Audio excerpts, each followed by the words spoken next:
পেসে যে ছাপা বার্নিং ফার্নিং করা এইসব কি ছাপাতেন? সবই ছাপা হতো, ডিসিআর ছাপা হতো। হ্যাঁ ডিসিআর ছাড়া সিআরের বইটা বীরভূমে জালে টুলু মণ্ডলের আরও এক শাকরেদ। আর তবে টুলু মণ্ডলের যে কুকীর্তি, সেই কুকীর্তিরও পর্দাফাঁস চলছে এক এক করে। মোহাম্মদবাজারের সিমেন্ট গোডাউনে উদ্ধার নকল ডিসিআর ছাপানোর প্রিন্টিং মেশিন। রাতে ডিসিআর কর্মী জগন্নাথ ঘোষকে নিয়ে তল্লাশি পুলিশের। গাদা গাদা সিমেন্টের বস্তার পিছনে লুকানো ছিল প্রিন্টিং মেশিন। পার্কিং লটে প্রিন্টিং মেশিন রাখার খবর প্রথম দেখিয়েছিল জি24 ঘন্টায়। নকল ডিসিআর তৈরি করা হতো আর তার জন্যই প্রিন্টিং মেশিন।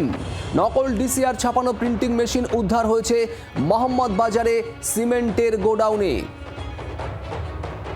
পিয়ালি মিত্র আমাদের প্রতিনিধি রয়েছেন আমাদের সঙ্গে। পিয়ালি, একের পর এক নকল ডিসিআর তৈরি করা হতো আর তার জন্যই এই প্রিন্টিং মেশিন।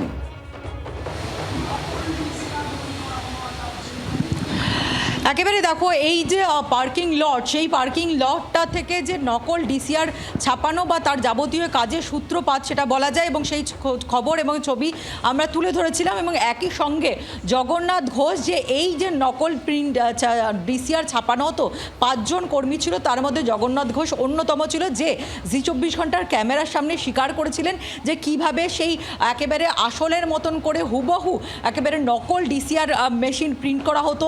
সেই কর্মী দায়িত্ব ছিল বা কাজ ছিল হচ্ছে সেখানে নাম্বারিং করা, তার সঙ্গে সঙ্গে একেবারে বাইন্ডিং করা, সেই কাজ ছিল। এবং তারপর সেটা ছাপা হওয়ার পর সেটা অন্যত্র চলে যেত।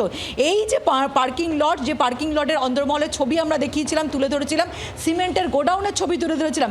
সেই সিমেন্টের গোডাউনের একেবারে পাহাড়ের মতন করে সিমেন্টের বস্তা রাখা, সেই বস্তার পেছনে লোকানো ছিল এই প্রিন্টিং মেশিন। গতকাল রাত্রিবেলা জগন্নাথ ঘোষ বিকেলে প্রথমে একবার তাকে নিয়ে যাওয়া হয়। কোথায় এই প্রিন্টিং মেশিনটা লোকানো রয়েছে, জগন্নাথ ঘোষ আমাদের ক্যামেরার সামনেও স্বীকার করেছিল যে এই যখন সরকারের পালাবদল হয় তারপরে কিন্তু এই সমস্ত কিছু লুকিয়ে ফেলা হয়েছিল এবং বেশ কিছু নথিও পুড়িয়ে ফেলা হয়েছিল। এই প্রিন্টিং মেশিনটি সিমেন্টের গোডাউনের ভেতরে সিমেন্টের বস্তার পেছনে লোকানো ছিল। জগন্নাথ ঘোষকে নিয়ে গিয়ে সেটাকে চিহ্নিত করে পুলিশ সেটাকে উদ্ধার করেছে। অর্থাৎ এই যে নকল ডিসিআর কেটে টুলু মণ্ডল কোটি কোটি টাকা হাতাতো, তার কিন্তু একেবারে তথ্য প্রমাণ পাওয়া গেল। অর্থাৎ তার যে প্রিন্টিং মেশিন, সেখান থেকে একদম এই ডিসিআর প্রিন্ট করা হতো, নকল প্রিন্ট করা হতো, সেটার একেবারে সরজমিনে ঘটনাস্থলে গিয়ে সেখান থেকে প্রিন্টিং মেশিন উদ্ধার হবার পর একেবারে জোরালো তথ্য প্রমাণ পাওয়া গেল টুলু মণ্ডলের বিরুদ্ধে। সঙ্গে থাকো পিয়ালি। আর এই যে জগন্নাথ ঘোষের কথা তুমি বলছো, ডিসিআর কর্মী, টুলু মণ্ডলের কর্মী, এই জগন্নাথ ঘোষের সঙ্গে কথা বলেছিল আমাদের প্রতিনিধি পিয়ালি মিত্র, এবং একেবারে এক্সক্লুসিভলি সেখানে কি জানিয়েছিলেন এই জগন্নাথ ঘোষ ডিসিআর কর্মী, শোনাবো আপনাদের।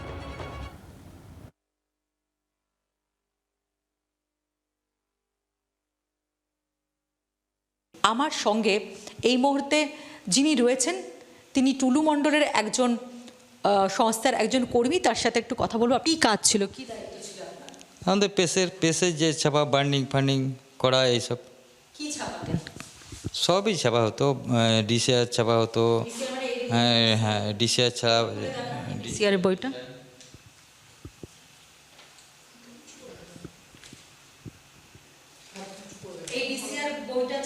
এইগুলো, হ্যাঁ এটা ছাপা হতো।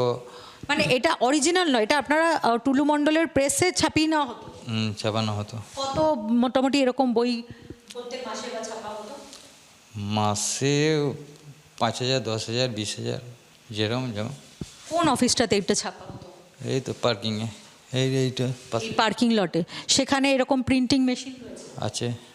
তারপরে এটা ছেপে তারপর স্ট্যাম্প পড়ে যেত, নাম্বারিং হতো। মানে এইটা একেবারে আসলের মতন করে তৈরি করা, আসলের মতন তৈরি। এটা আসল নয়। এটা এরকম কতজন এই কাজের সঙ্গে যুক্ত ছিল মোটামুটি? আমাদের প্রেসে 5 জন ছিল যারা এইগুলোই ছাপাতো।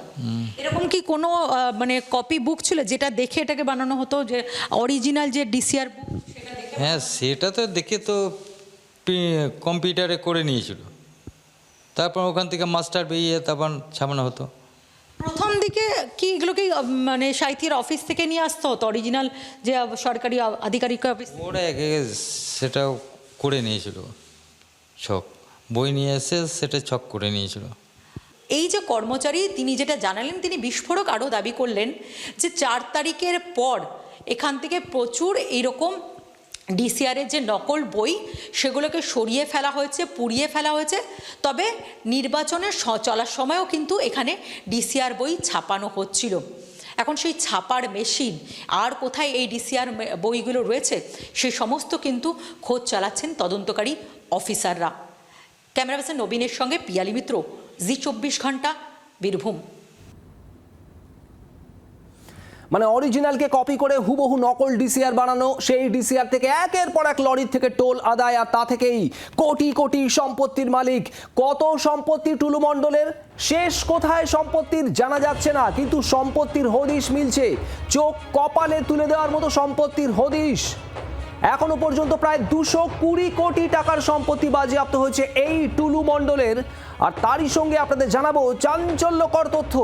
টুলু মণ্ডল এবং তার পরিবারের সদস্য আর সংস্থার নামে 400 বিঘারও বেশি জমি চিহ্নিত হয়েছে এখনো পর্যন্ত। 400 বিঘারও বেশি জমি, বিভিন্ন ব্যাংক অ্যাকাউন্টে থাকা 333.7 কোটি টাকার এফডির হদিশ মিলেছে, মানে প্রায় 34 কোটি টাকার এফডির হদিশ। এই যাবতীয় এফডির অর্থ ফ্রিজ করতেও ব্যাংকে আবেদন জানিয়েছে পুলিশ। পিয়ালি মিত্র আমাদের প্রতিনিধি রয়েছেন। পিয়ালি, 400 বিঘারও বেশি জমি এই টুলু মণ্ডল পরিবারের লোকেদের নামে।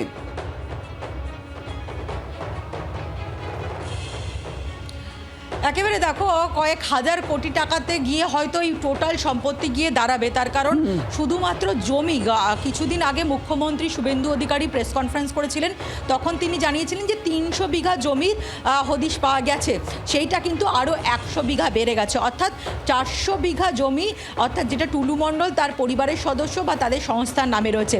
এছাড়া তোমার মনে থাকবে যে 92 কোটি টাকার যে ব্যাংক অ্যাকাউন্টে রয়েছে সেটাকে আগে ফ্রিজ করা হয়েছিল, তার পরের দিনকে 42 কোটি টাকা ফ্রিজ করা হয়েছিল, এবং এই মুহূর্তে দাঁড়িয়ে আরও 33 কোটি টাকার ফিক্সড ডিপোজিট, যেটা টুলু মণ্ডল তার মেয়ে হোক বা তার পরিবারের সদস্য তাদের নামে ছিল, সেই 33 কোটি টাকা ফিক্সড ডিপোজিট। এছাড়া তুমি জানো 50 কোটি টাকার সম্পত্তি মিনার মণ্ডলের বাড়ি থেকে পাওয়া গিয়েছিল। ফলে এখনও পর্যন্ত শুধু টাকা, ফিক্সড ডিপোজিট এবং অ্যাকাউন্টে থাকা টাকা মিলিয়ে 220 কোটি টাকার সম্পত্তির হিসেব পাওয়া যাচ্ছে।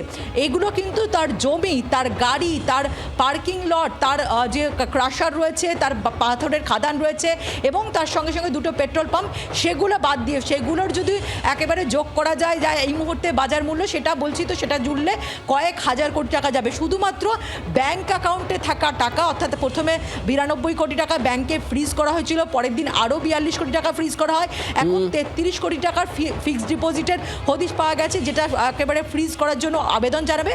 টুলু মণ্ডলের বাড়ি থেকে 50 কোটি টাকা, অর্থাৎ 22 কোটি টাকার সোনা এবং 28.5 কোটি টাকার ক্যাশ পাওয়া গেছিল। ফলে বুঝতেই পারছো এই টুলু মণ্ডল, আমরা আগের দিন অঙ্ক করে একেবারে দেখিয়েছিলাম যে টুলু মণ্ডল কীভাবে দৈনিক প্রায় 3 কোটি টাকার নকল ডিসিআর কেটে একেবারে উপার্জন করতো। 9টা ডিসিআর কেট ছিল, 3 কোটি টাকা করে যদি দৈনিক আয় হয় তাহলে সেখানে মোট সম্পত্তি, মানে কতদিন ধরে কত কোটি জমিছে এই টুলু মণ্ডল। নজর থাকবে আমাদের তদন্তের দিকে। পিয়ালি, ধন্যবাদ। বাংলার আওয়াজ, বাঙালির আবেগ, জি24 ঘন্টা।